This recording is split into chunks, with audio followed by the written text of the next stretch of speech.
আসসালামু আলাইকুম। আজকে আমরা Windows 11 এর টাস্কবার সম্পর্কে একটি সেটিংস দেখব। সেটি হচ্ছে আমরা সবাই কিন্তু Windows 10 ইউজ করতেছি এবং Windows 10 ইউজ করার কারণে আমরা কিন্তু যখন Windows 11 এ আসবো আমাদের যে সেটিংস গুলো আছে আমাদের কাছে একটু অন্যরকম লাগে। যেমন আমার কাছেই অন্যরকম লাগে, ভালো লাগে না। সেটা হচ্ছে দেখেন Windows 11 এর আ যে টাস্কবারটা আছে সেটা এখান থেকে Windows বাটনটি কিন্তু মাঝামাঝি।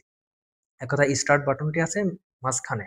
আর আমরা যখন Windows 10 ব্যবহার করছি তখন এই উইন্ডোজ অথবা স্টার্ট বাটন আমরা যেটাই বলি না কেন এটা ছিল আমাদের সর্ববামে। তো এটা আমার কাছে একটু আনইজি ফিল করে। তো এই সেটিংসটা আমি আপনাদের সাথে শেয়ার করব। যাতে করে যাদের আমার মতো আপনাদের যাদের ভালো লাগে না তারা এই সেটিংসটাকে চেঞ্জ করে নিতে পারে। তো সর্বপ্রথমে যে কাজটি করতে হবে আমাদের এই যে টাস্কবার Windows 11 হোক, Windows 10 হোক, Windows 7 হোক, যেটাই হোক আমরা নিচের যে বারটা দেখতে পারি এটাকে বলা হয় টাস্কবার। তো টাস্কবারের উপরে আমরা এই ফাঁকা জায়গায় যদি মাউসের রাইট বাটন ক্লিক করি, ক্লিক করার পর এখান থেকে আমাদের টাস্কবার সেটিং এবং টাস্কবার ম্যানেজার ২ টি অপশন চলে আসবে। এখান থেকে আমরা টাস্কবার সেটিং এর উপরে ক্লিক করে দেব।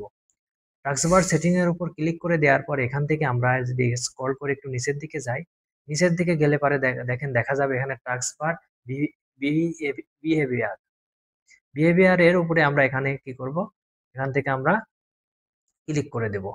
ক্লিক করে দেওয়ার পর এখানে দেখেন টাস্কবার অ্যালাইনমেন্ট একটা নামে একটা অপশন আছে। তো টাস্কবার অ্যালাইনমেন্ট এর উপরে আমরা এখানে সেন্টার করা আছে। এটাকে যদি আমরা এখানে সেন্টার থেকে লেফট করে দিই, লেফট করে দিলে দেখেন আমাদের এটাকে যদি আমি এখান থেকে কেটে দিই, কেটে দেওয়ার পর দেখেন আমাদের টাস্কবারটা সর্ববামে চলে গেছে। এক কথায় আমাদের Windows 11 এ যেভাবে Windows 10 এ যেভাবে ব্যবহার করছি সেরকম টাস্কবার অথবা স্টার্ট বাটন অথবা উইন্ডোজ বাটন যেটাই আমরা বলি না কেন সেটা চলে আসছে। তো আমরা Windows 11 এ এইভাবে আমরা সুন্দর করে এটাকে সেটিংস করে নিতে পারি। তো এই ছিল আজকের ভিডিও। যদি আমার ভিডিওটি ভালো লাগে তাহলে আমার চ্যানেলটাকে সাবস্ক্রাইব করে দিবেন এবং আমার চ্যানেলের পাশে থাকবেন। ধন্যবাদ।